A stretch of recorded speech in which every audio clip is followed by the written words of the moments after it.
سو فائدہ یہ ہے کہ جو دیکھ نہیں سکتا وہ مان نہیں سکتا، اور جب دیکھتے ہیں تب مانتے ہیں، جب دیکھتے ہیں تب مانتے ہیں۔ زلیخا نے ایک روز سیدنا یوسف علیہ السلام کو زلیخا نے دیکھ لیا تھا، سو وہ دیکھ لیا تھا تو دیوانی ہو گئی تھی اور ماری ماری پھرتی تھی، تو جب دیوانی ہو گئی تو پورے شہر میں مصر میں بدنام بھی ہو گئی۔ اب عورتیں اس کو تانا دینے لگی، تانا یہ دینے لگی کہ دیکھو خود ایک غلام کو انہوں نے منڈی سے بازار سے خریدا اور آج خود اس پر عاشق ہو گئی۔ تو یوسف علیہ السلام کو جب تانا دینے لگی تو ان کو غلام کہتی تھی، جب تانا دیتی تھی تو بے ادبی کا لفظ بولتی تھی، گستاخی کا لفظ بولتی تھی۔ حیا، ادب اور گستاخی، حیا اور ادب سے محروم تھی کہ اپنے ہاتھوں کے خریدے ہوئے غلام پر کاشف ہو گئی۔ وہ جدھر جاتی اس کو تانے ملتے، جدھر جاتی تانے ملتے، وہ پریشان ہو گئی۔ تو اس نے پھر سوچا کہ میں اس کا کوئی حل تلاش کروں کہ تانوں سے تو بچوں، تانوں سے بچوں۔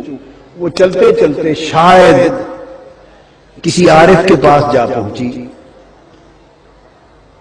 عارف کے پاس جا پہنچی اور اس نے کہا کہ عورتیں تو کھا گئی مجھے اور ہر وقت تانے دیتی ہیں کہ میں عاشق ہو گئی ہوں فلاں پر، تو مجھے کوئی راستہ بتا دو کہ میں کس طرح اپنی عزت بچاؤں، تانوں سے بچوں۔ اس کی خوش نصیبی کہ کسی فقیر کے پاس جا پہنچی ہوگی، عارف کے پاس پہنچی ہوگی۔ اگر بدقسمتی سے کسی فتویٰ باز مولوی کے پاس پہنچ جاتی تو شاید وہ اس کو بھی خراب کرتا۔ اس کی قسمت بچ گئی۔ اس نے کہا کسی فقیر کے پاس، کسی صوفی کے پاس، کسی اللہ والے کے پاس پہنچی۔ اس نے کہا بی بی تیرے بچنے کا اور کوئی طریقہ نہیں، ایک ہی راستہ ہے، جو تو نے دیکھا ہے تھوڑا سا انہیں بھی دکھا دے۔ اصل میں یہ نکتہ سمجھانا چاہتا، جو تو نے دیکھا ہے تھوڑا سا انہیں بھی دکھا دے۔ یہ سارے جھگڑے تانے نہ دیکھنے کے ہیں۔ تو نے دیکھا ہے سو تو پاگل ہوئی پھرتی ہے، انہوں نے دیکھا نہیں تو وہ تجھ پر تانے نہ لگائیں تو اور کیا کرے، تو تھوڑا سا انہیں بھی دکھا دے۔ تو ایک مجلس سج گئی، ان تمام زنان مصر کو بٹھا دیا گیا، ان کے ہاتھوں میں پھل دے دیے، چھریاں دے دی۔ یوسف علیہ السلام سے درخواست کی کہ آپ ایک بار یہاں سے گزر جائیں، اور جب یہاں سے گزریں تو ایک لمحے کے لیے اپنے چہرے سے رخ انور سے نقاب پلٹ لیں، پردہ اٹھا لیں، ایک لمحے کے لیے، تاکہ ایک لمحے کے لیے وہ بھی دیکھ لیں۔ تو یوسف علیہ السلام گزرے۔ یہ واقعہ تو آپ نے سب نے سن رکھا ہے، سب نے، مگر میں اس میں سے ایک نکتہ آپ کو سمجھانا چاہتا ہوں۔ جب گزرے آپ نے پردہ اٹھایا، اور زنان مصر کو یہ حکم تھا کہ جب تم انہیں دیکھو تو اس وقت اپنی پھل کاٹ کے کھانے لگ جانا۔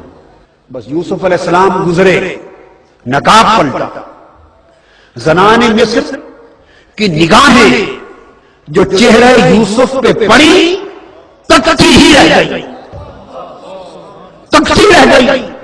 پھر چھریاں چل گئی، پھل ہاتھوں سے گر گئے، انگلیاں کٹ گئی، خون بہ گیا، اور انہیں کوئی ہوش نہ رہا۔